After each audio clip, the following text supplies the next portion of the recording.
दोस्तों, आज हम चैप्टर नया शुरू करते हैं। चैप्टर नंबर है 3। चैप्टर वैद्युत रसायन।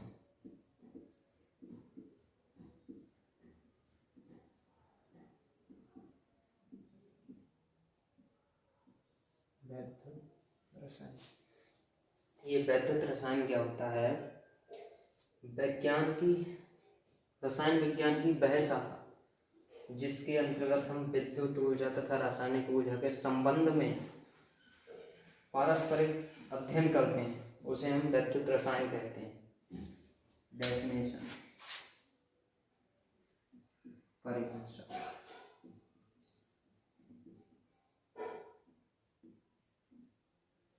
रसायन विज्ञान की वह शाखा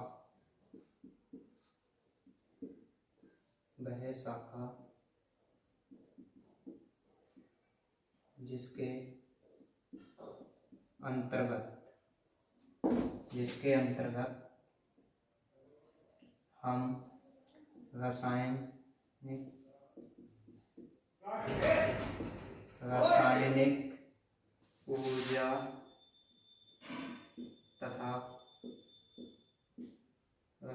ऊर्जा तथा विद्युत ऊर्जा के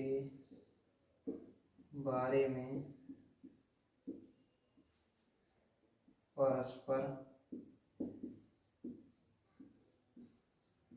अध्ययन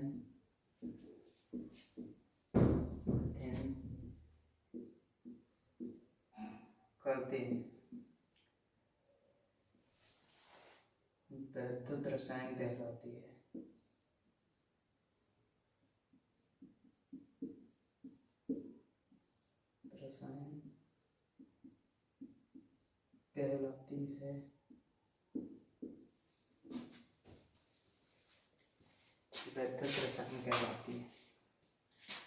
ये तो हुई हमारी डेफिनेशन वैद्युत रसायन। वैद्युत रसायन में आते हैं सेल, क्योंकि जैसे कि इन्होंने कहा है रसायन विज्ञान की वह शाखा जिसके अंतर्गत हम रासायनिक ऊर्जा तथा विद्युत ऊर्जा के बारे में पारस्पर यानी कि पूर्ण अध्ययन करते हैं, वैद्युत रसायन कहलाती है। वैद्युत रसायन में हमारे आते हैं सेल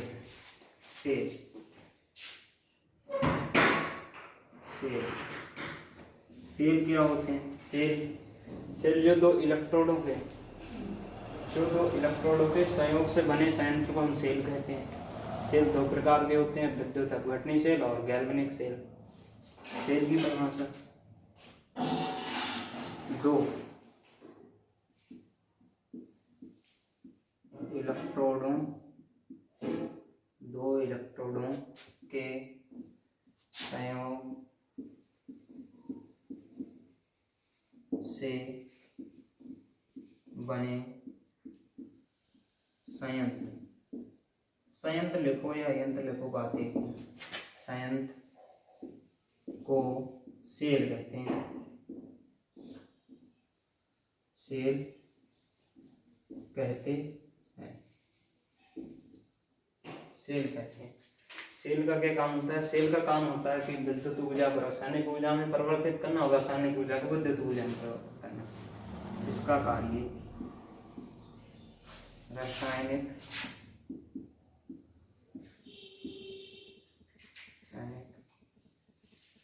ऊर्जा को विद्युत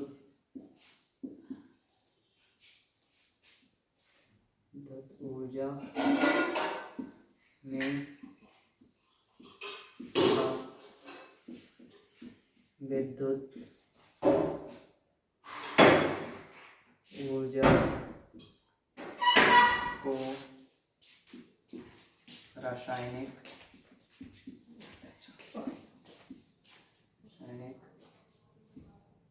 ऊर्जा में परिवर्तित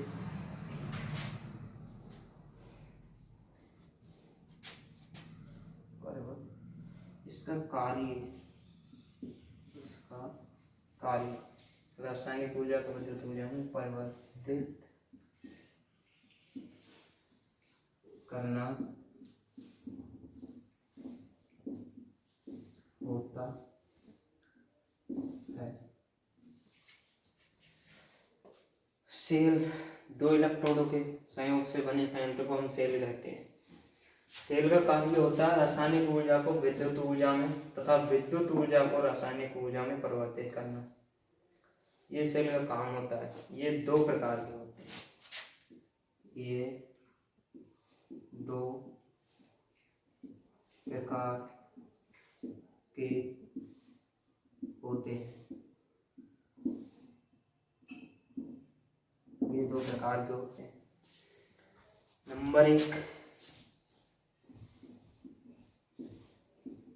विद्युत अपघटनी सेल, विद्युत अपघटनी सेल। Number 2, galvanic. नंबर 2 होते हैं गैल्वेनिक सेल। गैल्वेनिक सेल। तो हम विद्युत अपघटनिक सेल के बारे में पहले पढ़ेंगे। नंबर 1, विद्युत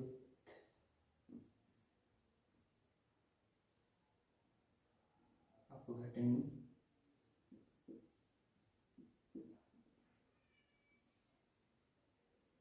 सेल।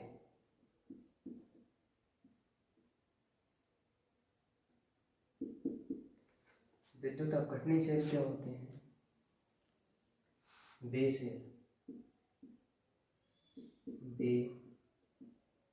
सेल जो विद्युत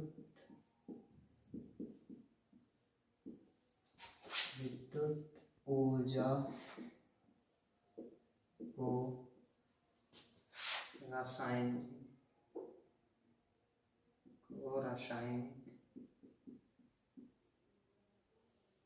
ऊर्जा में बदल देते हैं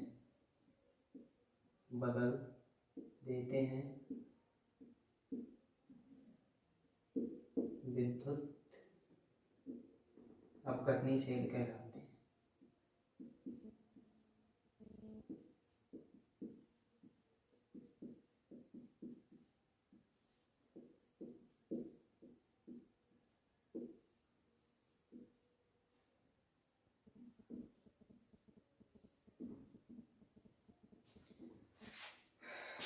नंबर 2, गैल्वेनिक सेल।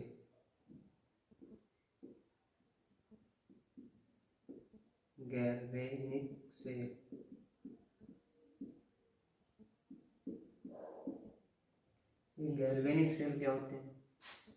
वे सेल जो रासायनिक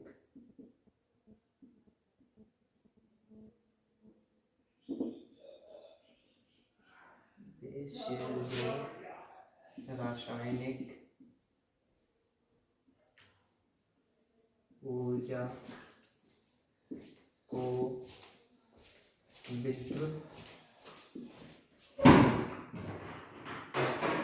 ऊर्जा में बदल देते हैं।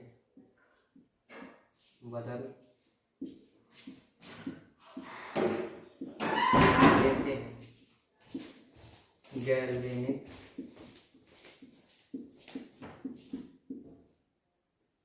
सेल कहलाते हैं।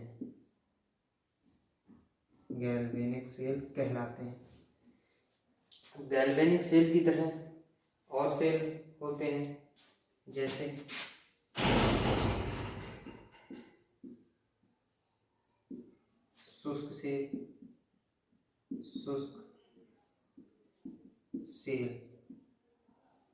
शुष्क सेल है, डैनियल सेल है,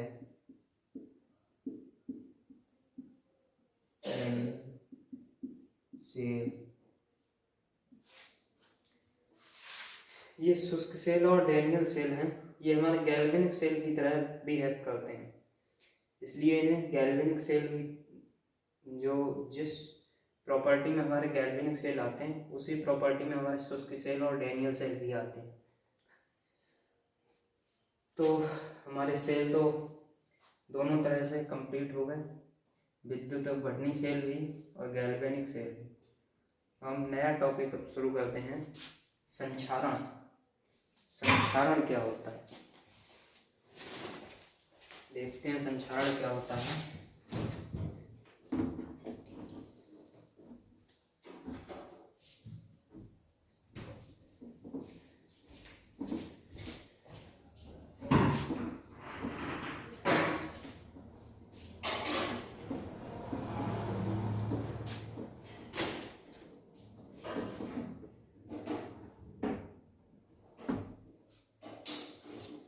संक्षारण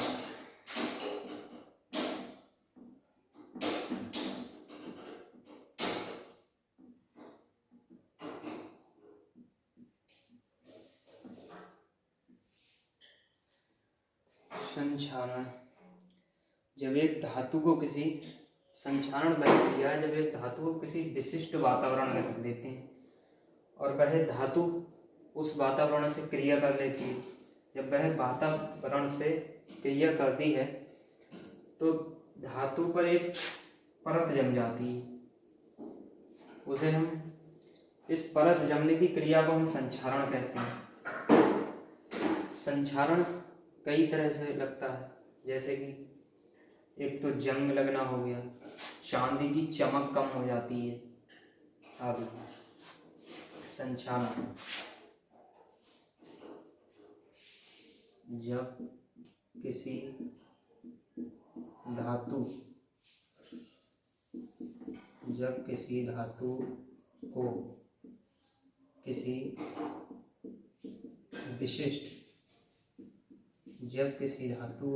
विशिष्ट वातावरण में रखा जाता है, विशिष्ट वातावरण में रखा जाता है तो वह वातावरण से क्रिया कर लेती है। वातावरण में रखा जाता है तो वह वातावरण से क्रिया कर लेती है, तो वह वातावरण से क्रिया कर लेती है, जिसके फलस्वरूप उसकी सतह पर जिसके परिणाम स्वरूप या फलस्वरूप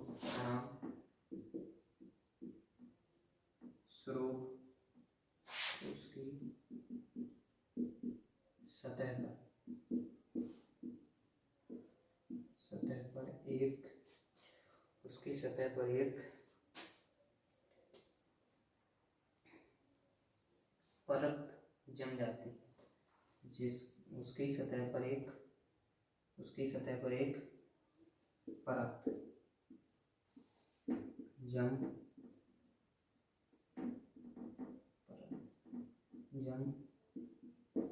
जाती है, जिसके कारण वह कलुषित हो जाती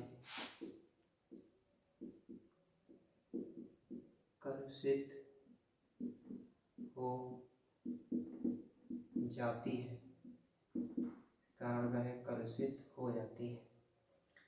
इस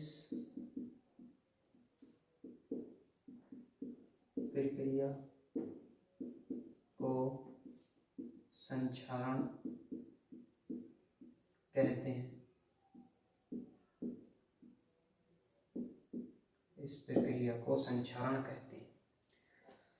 संक्षारण, जब किसी वस्तु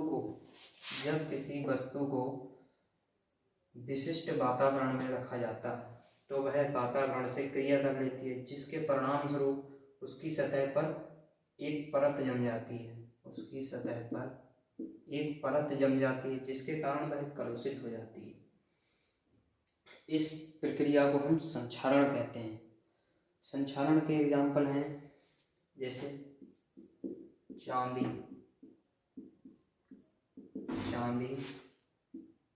की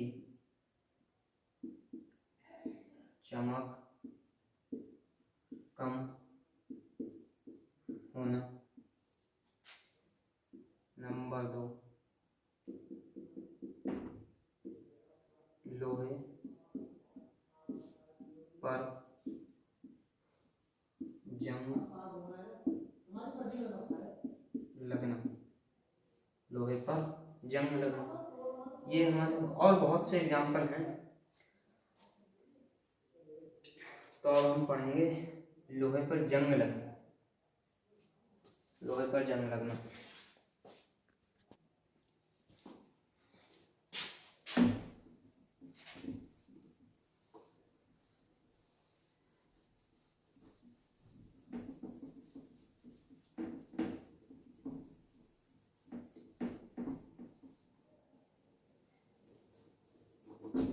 हम पढ़ते हैं लोहे पर जंग लगना।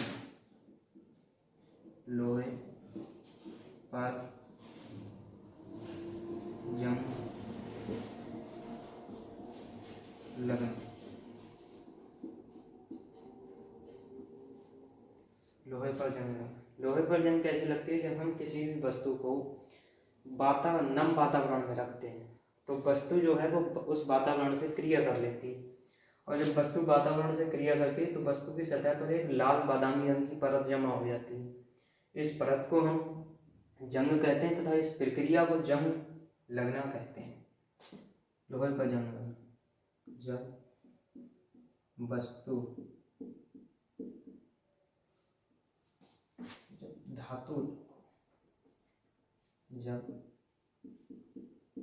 धातु को नम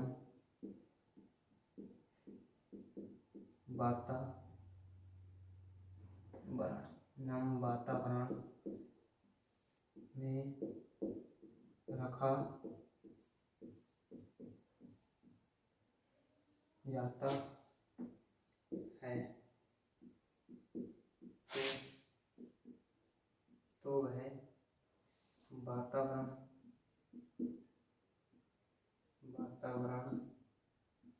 की नमी से क्रिया कर लेती है तथा धातु की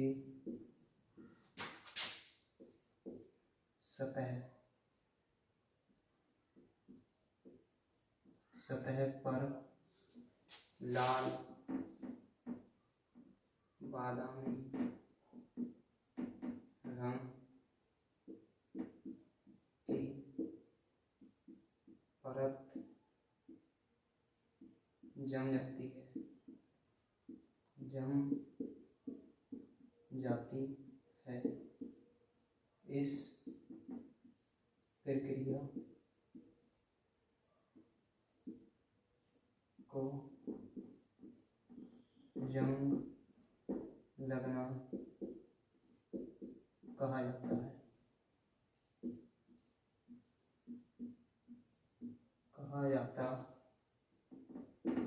है तथा इस लाल बादामी परत को जंग कहा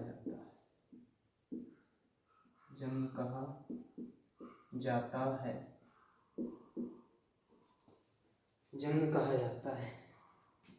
ये हमारी हुई लोहे पर जंग लगना।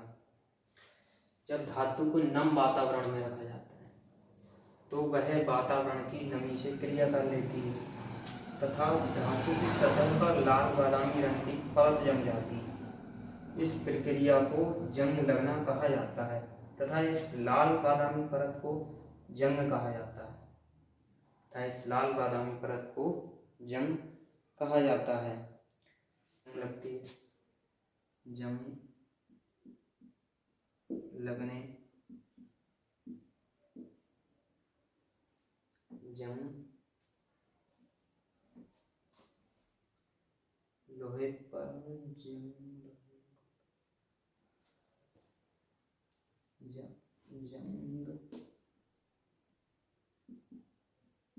लगने को प्रेरित करने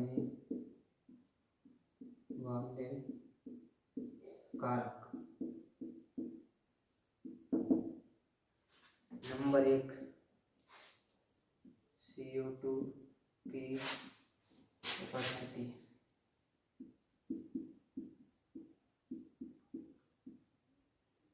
नंबर 2 नमी की उपस्थिति।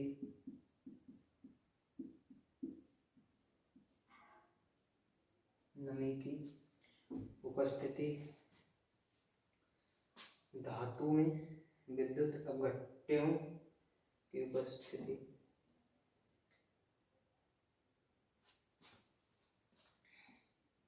जल में विद्युत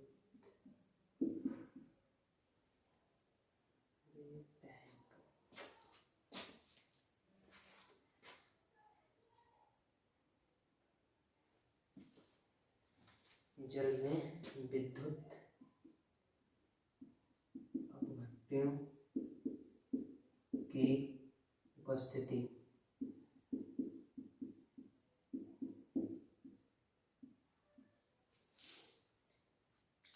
ये हमारी हुई लोहे पर जंग लगना। जंग लगने को प्रेरित करने वाले कारक। CO2 की उपस्थिति। CO2 की उपस्थिति भी हमारी डिपेंड करती है वस्तु इस धातु पर जंग लगने को। नमी की उपस्थिति करती है डिपेंड, और जल में विद्युत अपघट्यों की उपस्थिति भी जंग लगने पर डिपेंड करती है। दोस्तों, ये हमारा चैप्टर 3 के ये टॉपिक कंप्लीट हुए। जल्द मिलते हैं आपसे एक नई वीडियो में। अगर हमारी वीडियो अच्छी लगी हो तो वीडियो को लाइक करें, चैनल को सब्सक्राइब करें और वीडियो को शेयर अवश्य करें।